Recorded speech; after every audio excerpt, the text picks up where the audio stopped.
Ward में किस प्रकार से विकास कार्य ले रहे हैं नया मोड़ और क्या है वार्ड 131 में पार्षद गोविंद छिपा की स्वच्छता सर्वेक्षण को लेकर तैयारियां, साथ ही पिछले दिनों बढ़ाए गए पार्षद भत्तों को लेकर प्रतिक्रिया। विशेष बातचीत की वार्ड 131 पार्षद गोविंद सिंह छिपा से न्यूज प्लस राजस्थान ने। गोविंद जी, स्वच्छता सर्वेक्षण चल रहा है पूरे शहर में और आपने कुछ सफाई के प्रति ठोस कदम भी उठाए हैं। 4 डिपो आपके द्वारा हटाए गए हैं, क्या कुछ कहना है आपको? कितना मुश्किल काम था डिपो हटाना, स्वच्छता कराना? देखिए, इधर तो बीवीजी की मनमानी और उसके बाद जो है हमने प्रयास पूर्वक जो 4 डिपो हटाए हैं। लेकिन मैं आपको बताऊं, देखिए सफाई जो है ना सतत प्रक्रिया है।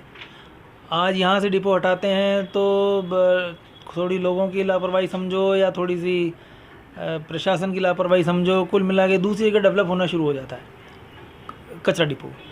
हमारा प्रयास ये है कि जो 4 डिपो हटाए हैं वो पुनः डेवलप ना हो। पहली बात तो उसके लिए हमने गार्ड वार्ड भी बिठा रखे हैं।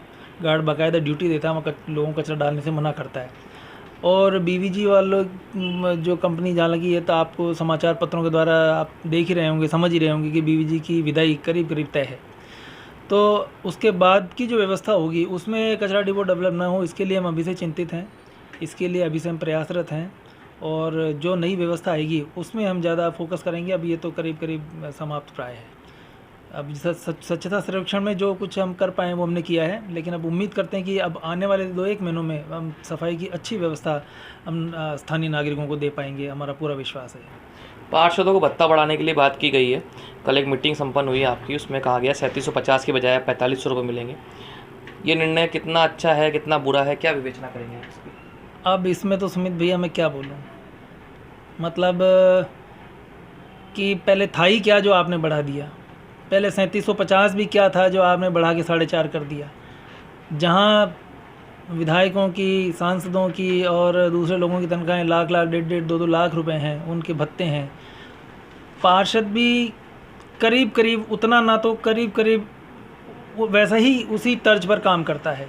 पार्षद को आना जाना भी पड़ता है, मीटिंगों में भी रहना पड़ता है और स्थानीय कार्यकर्ताओं से निरंतर मेल मिलाप के, क्योंकि पार्षद सबसे छोटी इकाई है। हम नहीं कह रहे कि लाख, 2 लाख, 1.5 लाख, 1.25 लाख दो, पर एक सम्मानजनक जो एक ऑनरेरियम है वो मिलना चाहिए था। हमने साधारण सभा की पहली मीटिंग में 11,000 का प्रस्ताव पास किया था। इस सरकार से इतनी उम्मीद थी कि कम से कम वो 11,000 तो पास करके देती। तो ये तो ऊँट में जीरे वाली बात है। अब इसने दिया है जो ठीक है, वेलकम है, क्या कर सकते हैं। आपका लगभग 1.5-2 साल निकल चुका है पार्षद कार्यकाल का। कैसा अनुभव आपका अभी तक रहा और क्या कुछ कहना चाहेंगे आप जनता? देखिए, अनुभव तो अच्छा है, ऐसी कोई बात नहीं है। जनता का स्नेह है, जनता का प्यार है। लोग आते हैं, मिलते हैं, बात करते हैं, काम होते हैं और नाराज़ भी होते हैं लोग। स्वाभाविक प्रक्रिया है, जिनके काम नहीं हो पाते या जिनकी सुनवाई समय पे नहीं हो पाती है तो नाराज़ भी होते हैं। ये तो सतत प्रक्रिया है, लेकिन ओवरऑल एक अच्छा है।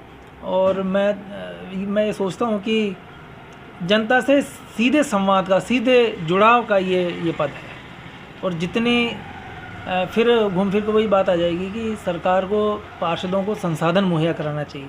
मैं नहीं कहता भत्ते बढ़ाओ, ठीक है, आपकी परिभाषा में अगर 4,500, 5,000, 2,000, 3 जो भी देने का वही दो आप, मैं नहीं कह रहा। लेकिन हम ये चाहते हैं कि अभी जैसे अभी हमने साधारण सभा के प्रस्ताव पास किए थे 8 कर्मचारी, वो अभी 10 तारीख से मिलने वाले थे, अभी तक हालांकि मुझे नहीं मिले हैं। तो इस तरह के अगर सीवरेज की गाड़ियां हैं, सीवरेज की समस्या मालवीय नगर ही नहीं पूरे जयपुर में है, क्यों ना सीवरेज की गाड़ियां बढ़ाई जाएं।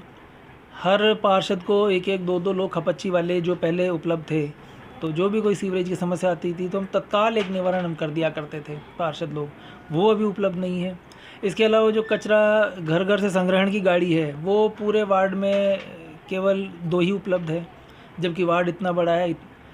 उसके अनुसार और भूपरों की और संख्या बढ़ाई जाए और भूपरों के चक्कर बढ़ाए जाएँ, सुबह भी कचरा उठाए। एक आदर्श व्यवस्था अगर हम सोचते हैं सुमित जी कि कहीं भी कचरा नज़र नहीं आए, सड़क पे कचरा नज़र नहीं आए, घर पे कचरा नज़र नहीं आए, घर के बाहर कचरा नज़र नहीं आए, तो वो कचरा जाएगा कहाँ? आप 24 घंटे में एक बार उठाओगे। और कई बार तो मैं देखता हूँ कि ऊपर एक दिन छोड़ के एक दिन आ रहा है, ये भी है। हेल्पर नहीं आ रहा है तो वो ड्राइवर कहता है साहब अब मैं तो गाड़ी चलाऊँ कि जो कचरा उठाऊँ, तो कचरा ऐसा कैसे ही पड़ा है।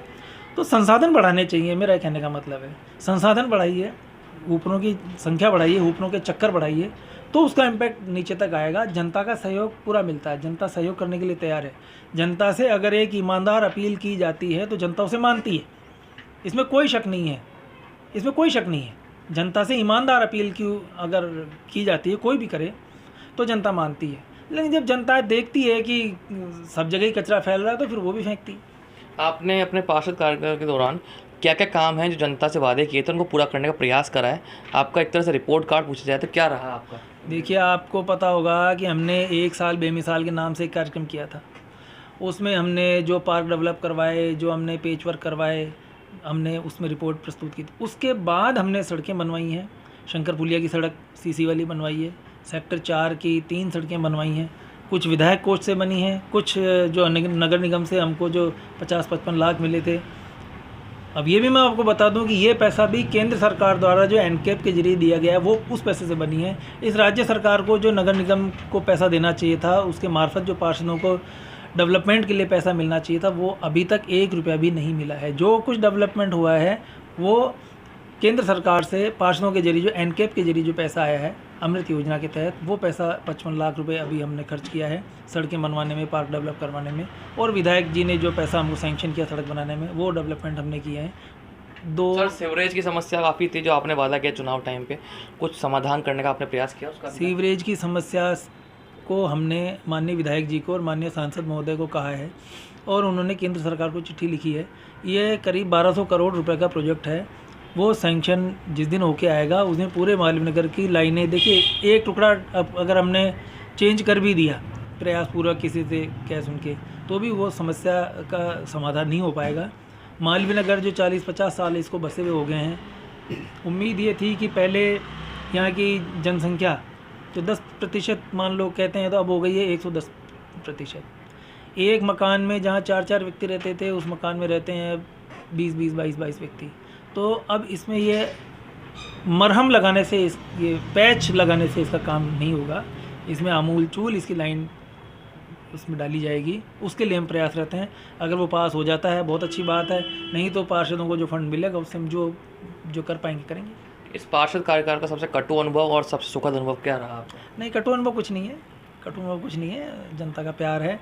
और सुखद अनुभव तो अच्छे हैं, लोग मिलते हैं, बात करते हैं, प्यार करते हैं, इज्जत करते हैं। और जैसे भी मैंने पहले कहा, जिनके काम नहीं हो पाते हैं तो 2 बात सुना भी जाते हैं, सुन लेते हैं, अपने ही हैं, कहाँ जाएंगे।